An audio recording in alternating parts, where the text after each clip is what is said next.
Olá, pessoal. Hoje o assunto que a gente vai falar é a dependência da velocidade das reações com a temperatura.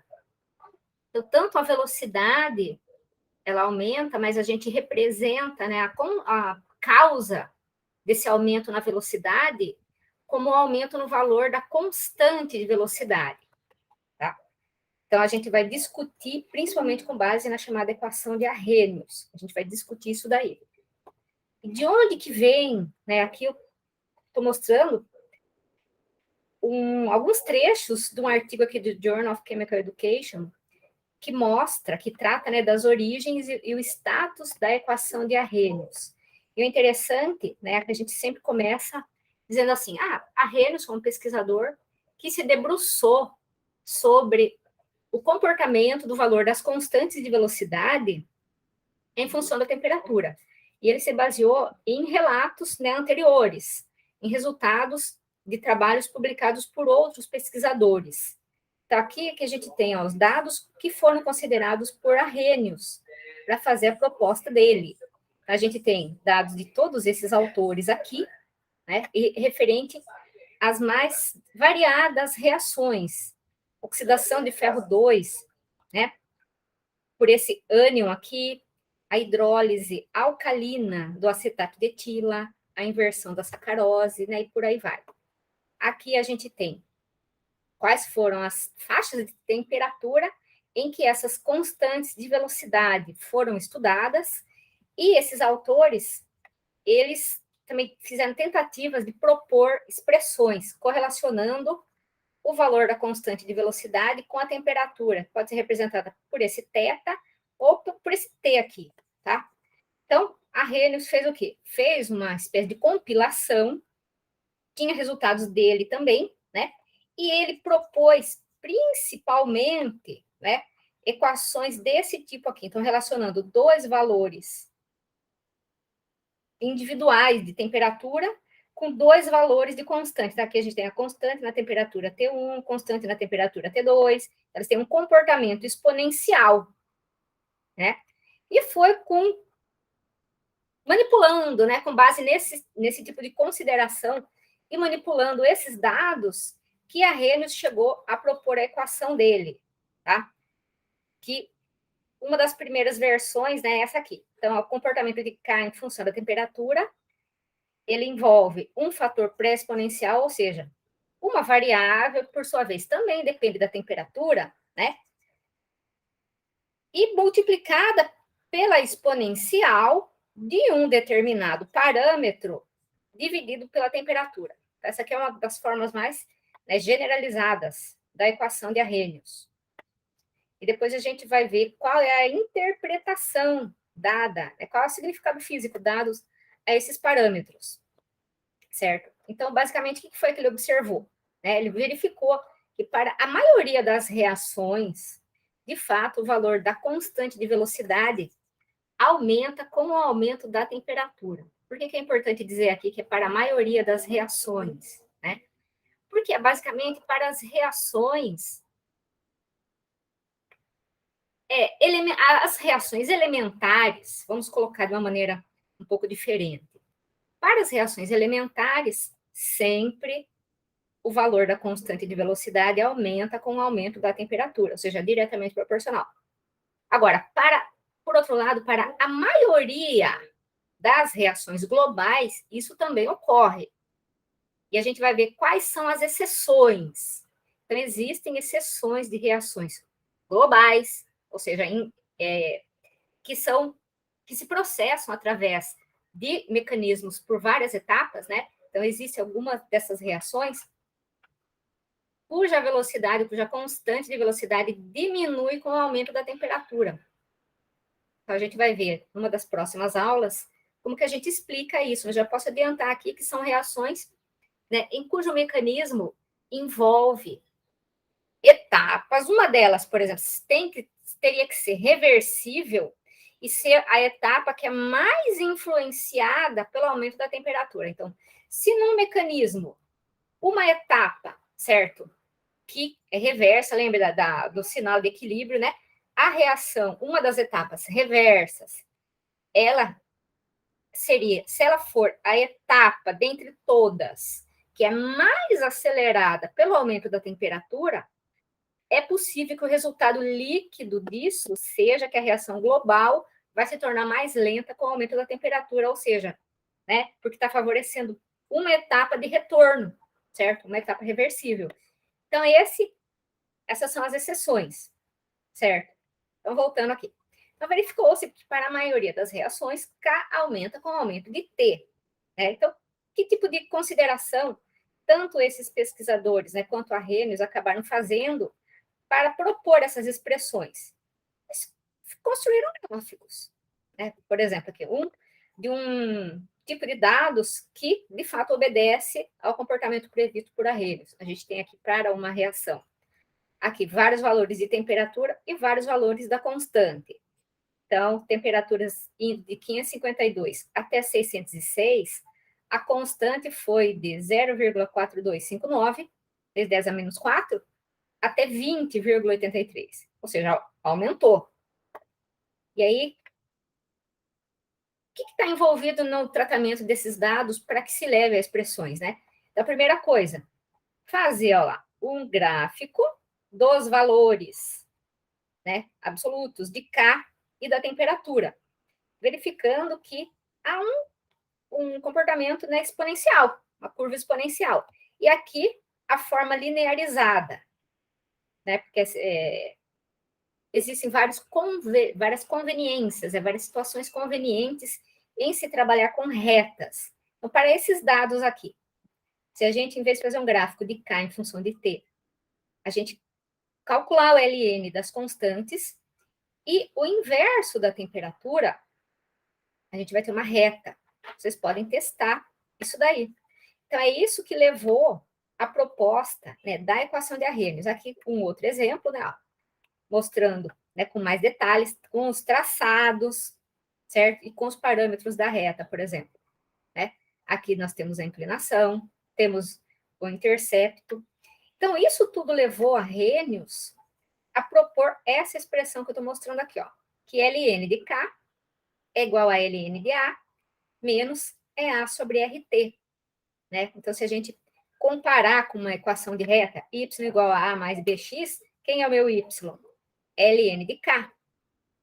Y igual a A, então esse é o meu coeficiente linear, ó, é onde está interceptando, menos EA sobre RT. Então, quem que é o meu x? É 1 sobre T, é o que eu estou vendo aqui. Então, quem que é a inclinação? É menos EA sobre R. Ou seja, se nós tivermos dados experimentais que nos possibilitem, né, calcular Ln de K, vários valores de K e vários valores de temperatura, se a gente ajustar a reta do modelo de Arrhenius, a gente consegue determinar o valor de A e o valor da energia de ativação. Então, ó, esse A maiúsculo aqui é o chamado fator pré-exponencial, e a gente ainda vai explicar hoje qual que é um possível significado físico dele. Tá? Muito bem, então. Tá aqui nessa outra tela, né? Eu coloquei textualmente essa identificação dos parâmetros que eu mencionei nessa tela anterior. Então, na equação de Arrhenius, na sua forma linearizada, é essa daqui seria a forma exponencial. Então, a gente tem, que é o fator pré-exponencial de Arrhenius, ou chamado fator de frequência. Tá?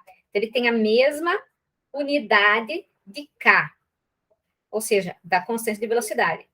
Onde que eu consigo verificar isso daqui? Nessa expressão aqui de baixo, né, na forma exponencial, fica mais clara, né? Porque se essa parte exponencial é adimensional, a unidade de K vai ter a mesma unidade de A, né? Então, A é chamado fator de frequência porque ele depende da frequência de colisões das moléculas. E a gente sabe que as colisões entre as moléculas, elas são muito importantes para que a reação ocorra. Então, a frequência de colisões aumenta com o aumento da temperatura. Né? Por quê? Porque se há o que depende mais fundamentalmente da temperatura? As velocidades de movimento. Então, se as moléculas elas se moverem muito mais rápido, que é o que acontece com o aumento da temperatura, elas vão colidir mais. né? Por unidade de tempo. Então, basta você imaginar duas situações extremas, até considerando pessoas. Várias pessoas andando muito devagarzinho, todas, por exemplo, com os olhos vendados para não trombar, quer dizer, para colidirem, e as mesmas pessoas andando muito rápido. Então, por segundo, se elas quase não se mexerem, elas vão colidir muito menos, né, por unidade de tempo, do que se elas estiverem andando muito rápido. Então, o fator de frequência aumenta com a temperatura. Então, ele favorece, né, a velocidade das reações químicas, favorece a constante de velocidade, porque quanto mais as moléculas se encontrarem, mais elas têm probabilidade de reagir, tá? Então, aqui a gente tem, lembra que eu comentei aqui que a Arrhenius verificou que na exponencial a gente tinha um determinado parâmetro, né? Que ele lá está indicado como C.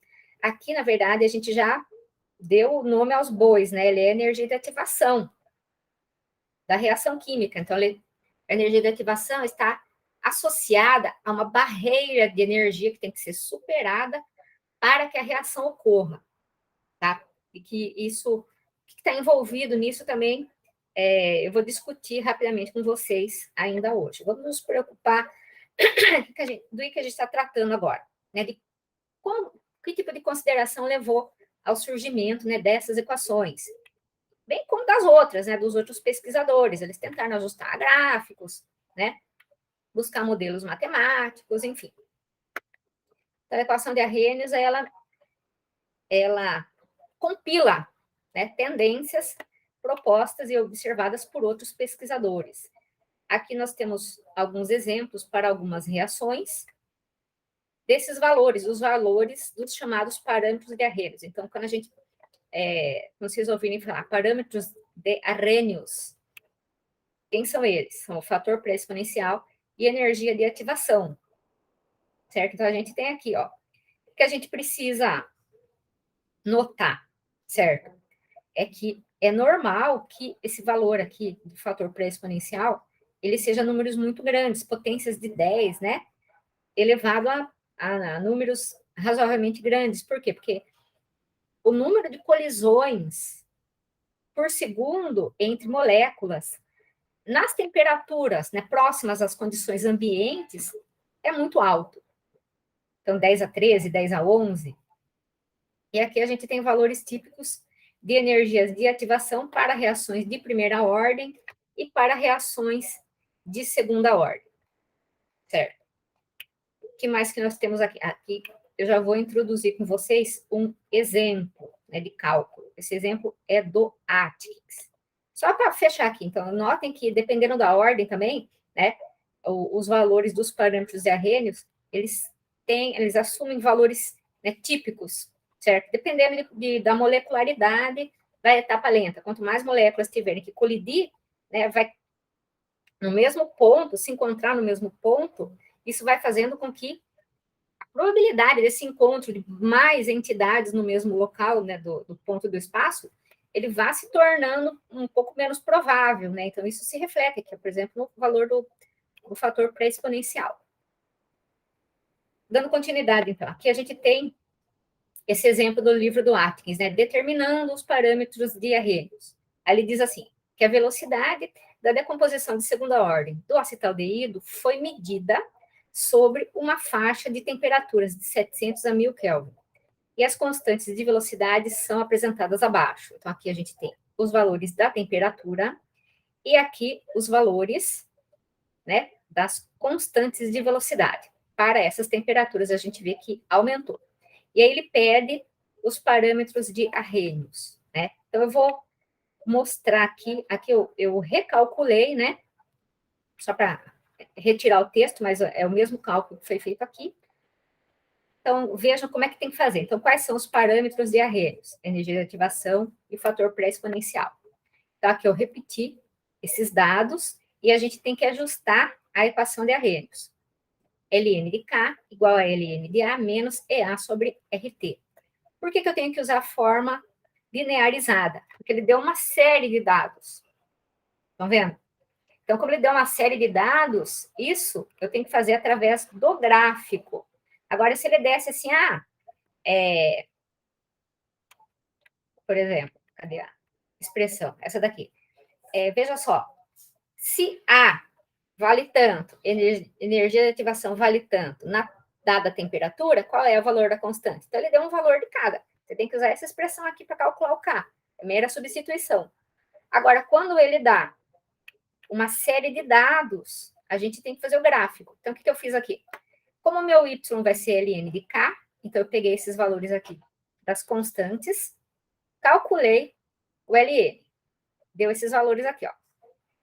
Ou seja, LN de 0,011 dá 1,4 vezes 10 a menos 3, e assim por diante. E aqui eu fiz 1 sobre a temperatura, 1 sobre 700, certo? Dá isso daqui, e por aí vai. Aí, o que eu tenho aqui? Eu peguei, fiz a regressão linear, certo? Usei a calculadora, vocês podem usar o Excel ou a calculadora mesmo. E obtive, né, os valores de A e de B. O que é A? É o coeficiente linear e B é a inclinação, o coeficiente angular. Como que eu faço, né, uma vez que eu jogo esses dados na calculadora e calculo, determino o valor de A e o valor de B, o que eu faço com eles, né? Eu faço o seguinte, como, né, o parâmetro A, vejam aqui, ó, ele é o coeficiente linear. Então, eu digo que o valor que eu obtive para A é igual a ln de A. ln de A, certo? É igual a... Opa! Aqui eu acho que eu fiz um errinho de digitação, mas aqui eu simplesmente substituo, né, o valor do meu coeficiente linear e faço E elevado a esse valor aqui, fornece o meu fator pré-exponencial. E pego a inclinação, que é B, igual a quê?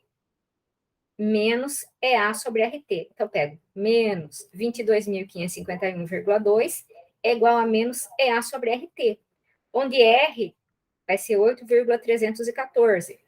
Ou seja, energia de ativação é igual a 22.551,2 vezes 8,314. Estão vendo? Então, para eu igualo o parâmetro teórico da equação ao valor ajustado, tá vendo? Substituo o valor de R. Por que a gente usa 8,314 para a constante dos gases? Porque é o valor dela no sistema internacional, porque ela já está, né, em Joule, Kelvin a menos 1, mol a menos 1. Então, que aí o resultado já vai dar em Joule, ou quilojoule. Então, quando eu faço esse produto, vai dar 187.500, ou seja, 187,5 quilojoules por mol a menos 1. Tá? Aqui estão os gráficos com esses dados experimentais, né? E aqui tem um outro exemplo que vai ficar para vocês resolverem, né? Então, eu vou ter aqui, com esses dados, ele pede, determine A e a energia de ativação. Então, o que vocês têm que fazer? 1 sobre T, me permitam só anotar aqui o que vocês têm que fazer. Então, vocês têm que calcular. Lembrem, qual é a forma da equação? Ln de K é igual a Ln de A menos EA sobre R, ou sobre RT, né? Mesma coisa se eu separar aqui, só para identificar direitinho quem é o Y e quem é o X, né? Então, o Y, deixa eu colocar o X primeiro, né? Que ele está na primeira linha aqui. Então, X vai ser 1 sobre T. Aí você põe os valores. Então, vai ser 1 sobre 300, 1 sobre 350, 1 sobre 400, 1 sobre 450, 1 sobre 500. E Y vai ser Ln de K, então vai ser Ln de 7,9 vezes 10 a sexta. Deixa eu só tirar, abrir um espacinho aqui, só para... Ai, desculpa. Deslocar para cá, né? Isso, faz bastante confusão. E assim por diante. Então, vocês calculam, né? Ln de K e fazem a regressão, certo? E aí, você vai ter... Vou até escrever com outra cor aqui, ó. Como que vem o resultado da regressão? Você vai ter y igual a mais bx. Então, aí é para vocês praticar. Dando continuidade, então, aqui nós temos um outro tipo de exercício. Agora, um tipo de exercício em que a gente utiliza a forma exponencial. Cadê a forma exponencial? É essa daqui. É um tipo de exercício que aparentemente faltam dados, mas é tranquilo de resolver. Ele diz o seguinte: calcule a energia de ativação para uma reação cuja constante de velocidade à temperatura ambiente é dobrada para cada aumento de 10 graus na temperatura. Então, o que ele quer dizer aqui? Primeiro, que ele não deu a temperatura específica, mas ele falou que é a temperatura ambiente. Então, T1 eu vou chamar de 298. Então, ele está me dando duas condições. Se eu estou à temperatura ambiente, o valor da constante é um valor K1, que seja. Se eu aumento 10 graus aqui, a constante dobra. Então, ela vai para um K2, que é K2 igual a 2K1, é o dobro de K1. Então, T1, eu vou botar aqui, que é a temperatura ambiente convencional, que é 298. T2 vai ser T1 mais 10. Então, somei 10 aqui, foi para 308. Eu tenho dois valores de K. Na temperatura T1 eu tenho K1, em T2 eu tenho K2. Sendo que ele informou aqui que K2 é igual a 2K1, porque a constante dobrou, certo? Ele quer a energia de ativação. E ele não me deu o parâmetro A. Então, o que eu tenho que fazer? E que isso aparece muito em fisicoquímica. Você escreve a equação dividindo a mesma equação, ó, uma pela outra, já utilizando os parâmetros fornecidos. Por exemplo, K1 é igual a A, que multiplica E elevado a menos EA sobre RT1. E K2 é igual a A, que multiplica E elevado a menos EA sobre RT2. Então, eu divido uma pela outra. K2 sobre K1 é igual a E elevado a menos EA sobre RT1, dividido por A vezes E elevado a menos EA sobre RT2. Então, aqui eu cancelo A, tá vendo? Né? E o que eu faço? Como eu cortei A com A, eu tenho duas exponenciais. Pela regra da matemática, né? Essa daqui é uma exponencial negativa. Então, se eu passar ela aqui para o numerador, ela vem, tá vendo? O expoente positivo. Então, se eu passar isso daqui para cima, eu fico com E elevado a menos EA sobre RT1 vezes E elevado a mais EA sobre RT2, né? Aí, como é a mesma exponencial, lembra que E elevado a A vezes E elevado a B é igual a E elevado a A mais B. É regra de exponencial. Quem não lembra tem que revisar. Então, eu juntei, né, eu somei os expoentes, na verdade, eles têm sinais opostos, então eles vão se subtrair, e coloquei EA sobre R em evidência. Então, fica exponencial de EA sobre R, que multiplica T2 menos T1, porque T2 está positivo, ó, pertence, né, ao expoente positivo, menos 1 sobre T1. E na sequência, onde está K1 sobre K2, eu escrevo K1 sobre 2K1. Então, eu posso cortar K1 com K1. Tá vendo? E aí, agora eu já substituo T2 e T1 pelos valores. E substituo R também. Então, eu vou ficar, olha aqui.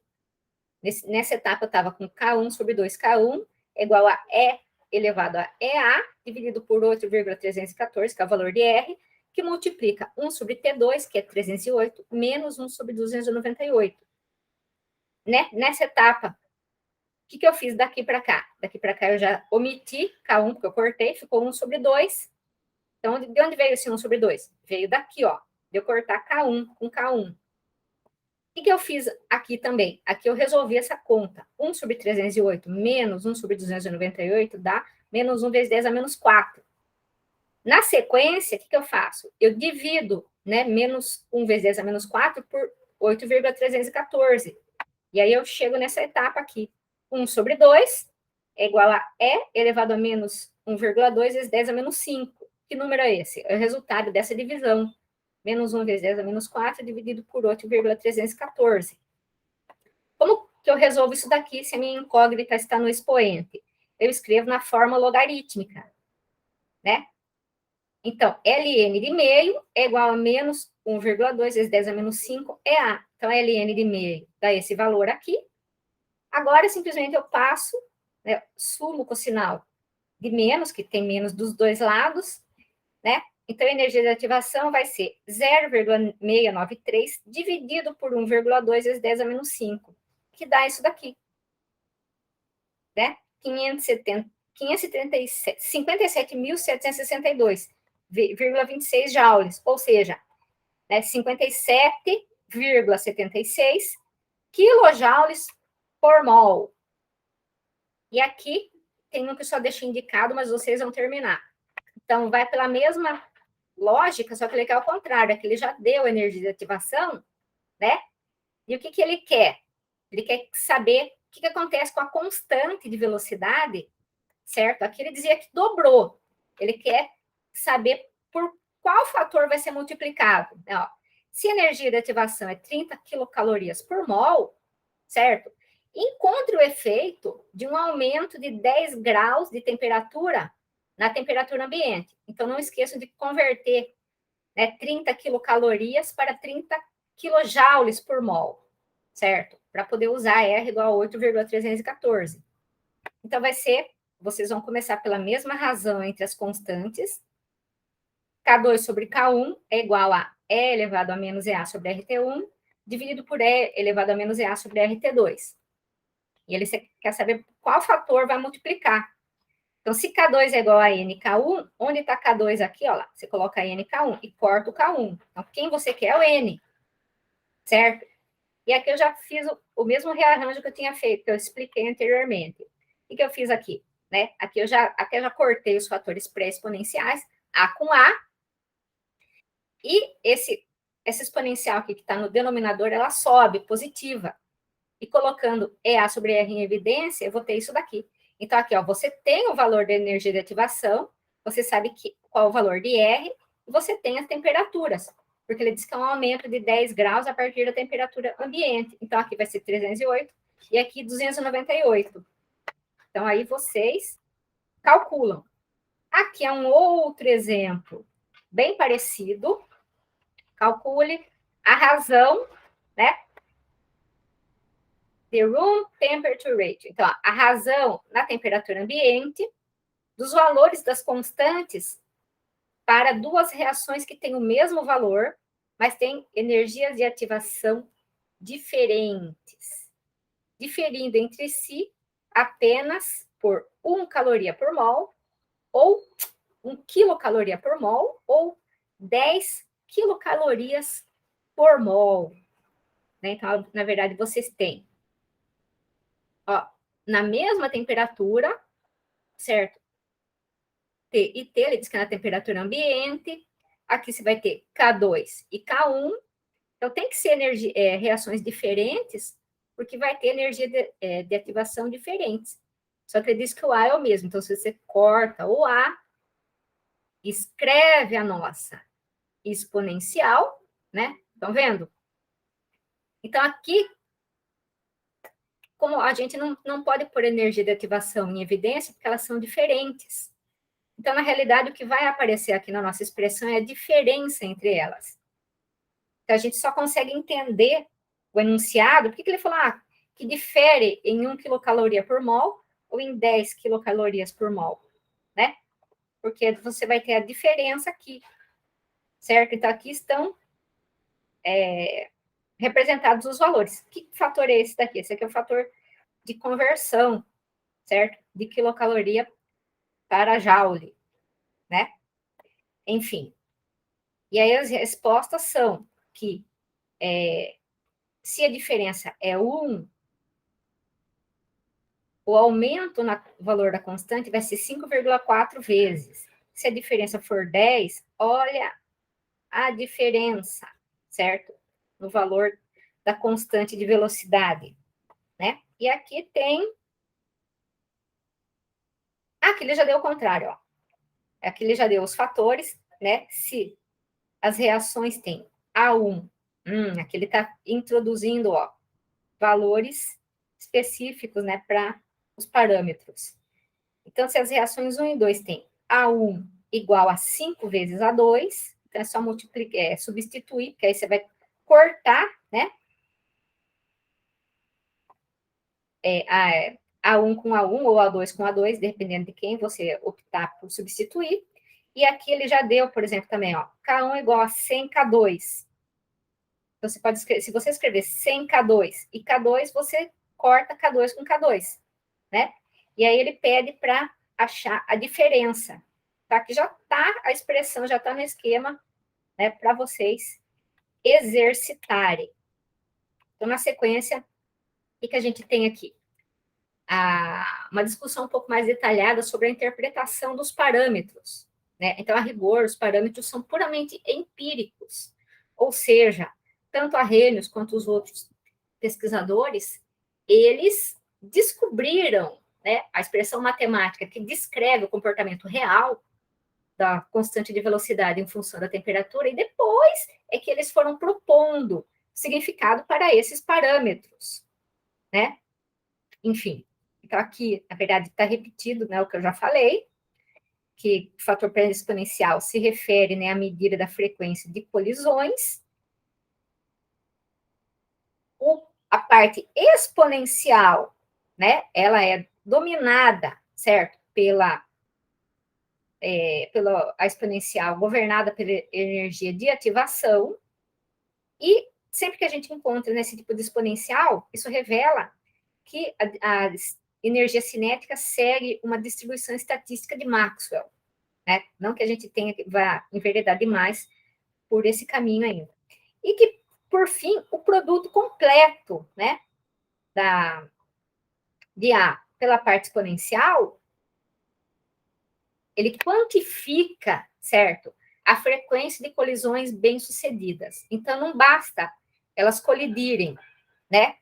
Elas têm, ou seja, a gente multiplica esse fator pré-exponencial, que é muito grande, geralmente por uma exponencial, essa parte exponencial ela é menor, tem um valor menor. Então, ela corrige o fato de que nem todas as colisões são bem-sucedidas, ou seja, levam à reação, né? Porque, na verdade, só vai superar a energia de ativação aquelas moléculas que tenham energia cinética suficiente, que carregue uma energia suficiente para romper essa barreira. Depois eu vou exemplificar o que está envolvido nessa barreira, né? Aqui nós temos dois gráficos correlacionando o fator exponencial, certo? Da equação de Arrhenius em função da temperatura ou em função da energia de ativação.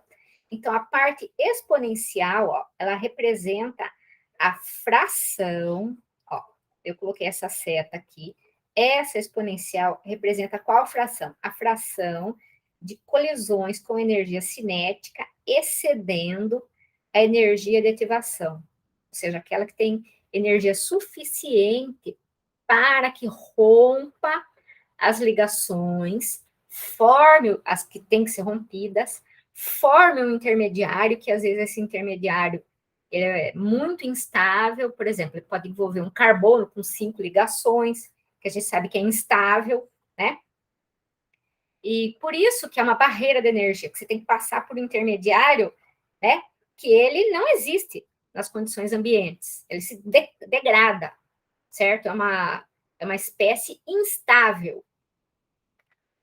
Enfim. Então, o que a gente tem aqui, nesse primeiro gráfico?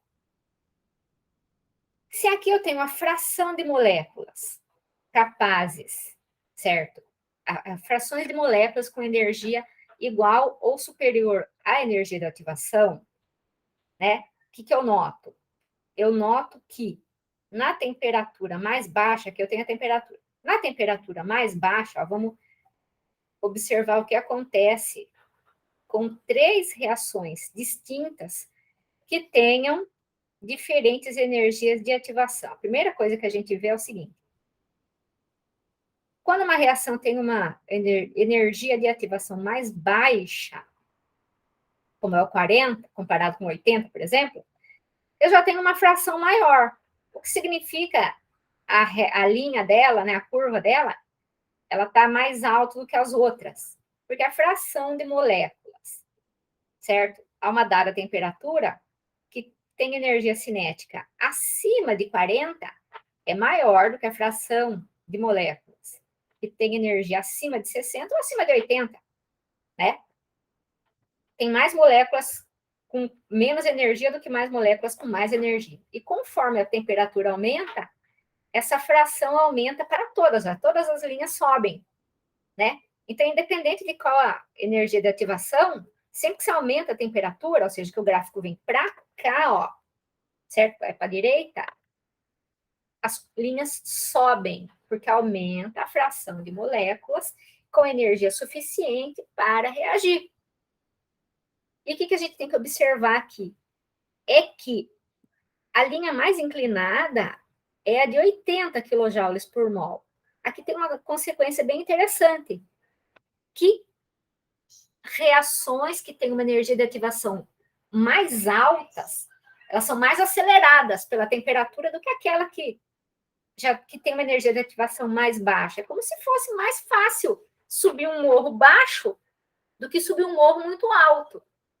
Se você fornece muita energia para todo mundo já subia o morro baixo, mesmo quem tinha pouca energia, não tem tanto efeito do que você dá muita energia para conseguir as pessoas subirem um morro muito alto, né? Desculpem aqui a analogia com morro, certo? E aqui, na verdade, a gente está vendo a mesma conclusão, né? Para 3 temperaturas fixas para diferentes, certo? Energias de ativação, né? Vamos ver, quanto maior a energia de ativação, certo? Para uma mesma temperatura, ó, a 300, por exemplo, o que a linha desce, certo? Porque a fração de moléculas com energia suficiente para reagir, quanto maior for essa energia necessária para reagir na mesma temperatura, vai tendo menos, né? É como se fosse assim, você entra no shopping, você tem a loja cara e a loja mais barata e a loja mais cara, certo?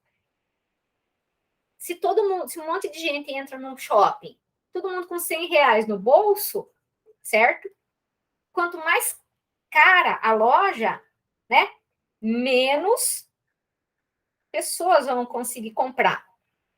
Basicamente é o que está mostrando aqui, né? E por que isso acontece? Isso acontece aqui que a gente tem o que é esse gráfico aqui? Esse gráfico representa, tá, a distribuição de moléculas, certo? Quantas moléculas possuem diferentes valores de energia, né? A 2 temperaturas distintas. Vamos olhar primeiro aqui, ó, T1, certo? O que isso aqui está mostrando, né?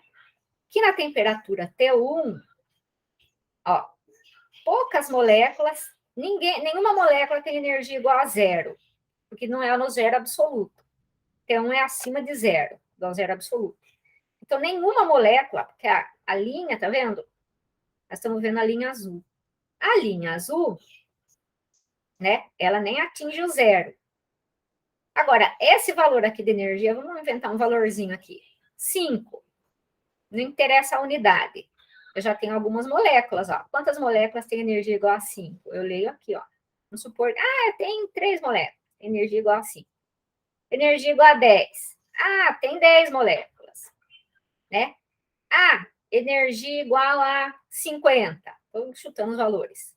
Tem 1000 moléculas, tem energia igual a 50. Então, essa daqui, ó, é o valor mais provável, não é? Então, o número... porque o que significa esse topo aqui, né? É o valor mais provável. Eu tenho um número maior de moléculas, né? Tem esse valor do que qualquer outro valor. Esse que significa o topo. Quando a temperatura, deixa eu só acabar de discutir aqui. Aí, se essa energia de ativação da reação, significa que só vão reagir moléculas que tiverem energia igual a esse valor ou maior. Então, vamos supor que esse valor aqui seja, de energia, seja, sei lá, 2.000, certo? Então, a fração de moléculas capazes de reagir é representada por essa área menor aqui, ó. E todas essas moléculas aqui, ó, não vão reagir. Pode colidir quando quiser, certo? Vamos supor que seja uma fração de 10% do total só reage. Agora, o que acontece se eu aumentar a temperatura? Se aumentar a temperatura, acontece, a curva, ela vai ter esse comportamento aqui. Ela vai ter o topo dela deslocado para a direita, ou seja, o valor mais provável, ele vai ser maior. Ó, o valor mais provável na T1 era esse aqui. Na T2, o valor mais provável é um valor maior. Por quê? Porque quando você aumenta a temperatura, se aumenta a velocidade de movimento delas e você aumenta a taxa de colisões, elas trocam mais energia. É isso que faz a curva achatar, porque você começa a ter mais moléculas, olha lá, com energias em torno, certo? Desse valor mais provável. Lembra a história lá de achatar a curva? Que falavam aí na Covid? É esse tipo de coisa, certo? Aí você diminui a altura, você diminui o número, né? De moléculas com o valor mais provável. E você vai tendo outros valores em torno dele com probabilidades altas também. Qual que é o limite disso daí? Seria, né, numa temperatura muito baixa,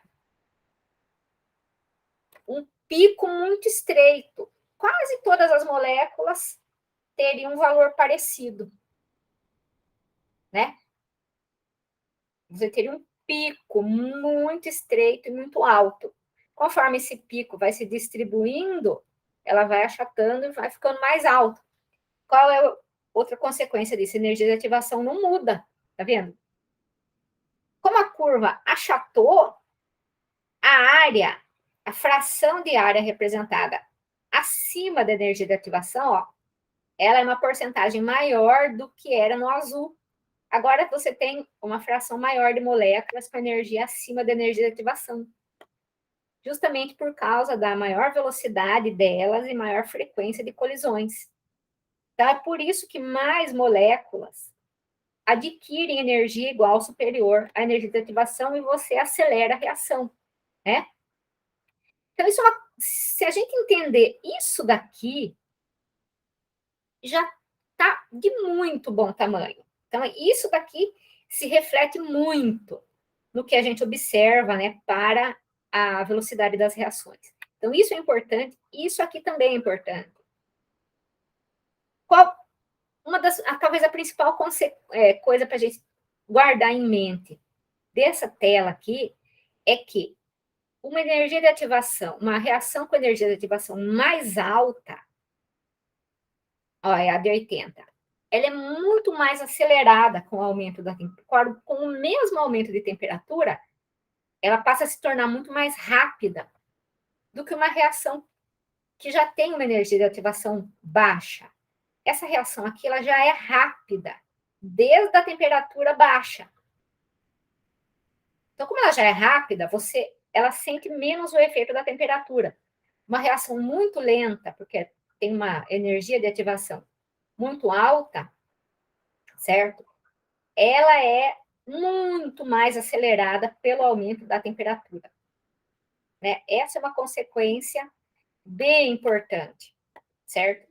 Aqui a gente não vai ter que calcular isso, mas aqui eu trouxe essa expressão, né? para mostrar para vocês por que o fator. Então, aqui eu estava discutindo o efeito sobre a energia de ativação. Aqui eu vou mostrar, certo? Uma expressão que existe para a gente entender por que o aumento da temperatura também, ele aumenta a frequência de colisões, que é Z. É dado por essa letra Z. Então, Z pode ser calculado lá na teoria cinética dos gases por essa expressão aqui, onde cada termo tem uma representação, um significado específico, né? Cada fator. Esse fator aqui, ó, π vezes d ao quadrado, onde d é o diâmetro da molécula, representa a seção da área de choque, né? Porque dependendo do tamanho da molécula, certo? Aumenta a chance dela colidir ou não. Mesma coisa de você tentar andar no meio da multidão sem carregar nada. Imagina você carregando uma tábua gigante no meio da multidão. Você vai colidir com muita gente. Então, eu dou uns exemplos esdrúxulos aqui, mas é por isso mesmo. Z depende também da velocidade média. Já a velocidade média, ela depende da temperatura. Que expressão é essa aqui? É a expressão para a velocidade média das moléculas de um gás, por exemplo. A uma dada temperatura, ela pode ser calculada por 8 kT, onde K é a constante de Boltzmann, dividido por πm, onde m é a massa da molécula, certo? Então, quanto maior a temperatura, maior a velocidade, né? Porque é diretamente proporcional. E a velocidade é inversamente proporcional à massa da molécula, certo? E vezes esse fator aqui, que tem um termo com natureza de concentração. Onde que eu posso enxergar uma origem desse termo? Em PV igual a nRT. Porque a constante de Boltzmann, ela se relaciona com a constante dos gases, né? Então, se PV igual a nRT, certo? N sobre V, eu posso igualar N sobre V é igual a P sobre RT. Então, N sobre V não é mol por litro, tem natureza de concentração, porque N sobre V é igual a P sobre KT, ou P sobre RT, que eu disse que elas são correlacionadas, certo? Só para ficar claro aqui, eu posso escrever a equação dos gases tanto como PV igual a nRT, onde N é a quantidade de matéria, ou PV, certo? É igual a N maiúsculo, que é o número de moléculas, certo? Vezes K vezes T, onde K é a constante de Boltzmann, né? Enfim, então se a gente aumenta a temperatura de um gás, certo? Ele tende a se expandir. Então, quando ele se expande, né, cai a nossa noção de concentração, número de moléculas por unidade de volume. Por isso que é inversamente proporcional, né? Então, eu só estou mostrando, não que a gente vá fazer cálculo, mas como Z também é influenciado pela temperatura, certo? E aqui, por fim, eu vou mostrar um exemplo de o que está envolvido na energia de ativação. Na energia de ativação está envolvido, por exemplo, a formação do intermediário instável, né? Aqui, ó, até um exemplo, né? Eu tenho um reagente aqui e tenho um produto, em que a gente vai substituir nesse complexo aqui de platina, né, o cloro pelo bromo, certo? Então, na etapa lenta, tem que formar um intermediário, tá vendo? Com 5, assim aqui tem 4 ligações, aqui, ó, 5 ligações. Então, a formação disso daqui representa o topo, que é uma espécie instável, você tem que ter energia para conseguir formar isso daqui. Se essa molécula, ela não tem, ela está abaixo lá daquele limite de energia de ativação, ela não consegue formar isso daqui. E aí não reage, não forma o produto, certo? Enfim. Então, basicamente, é disso que eu vou falar na aula de hoje, tá, pessoal? Então, eu já vou finalizar a gravação, certo? E agradeço a quem se dispôs a assistir. Tchauzinho.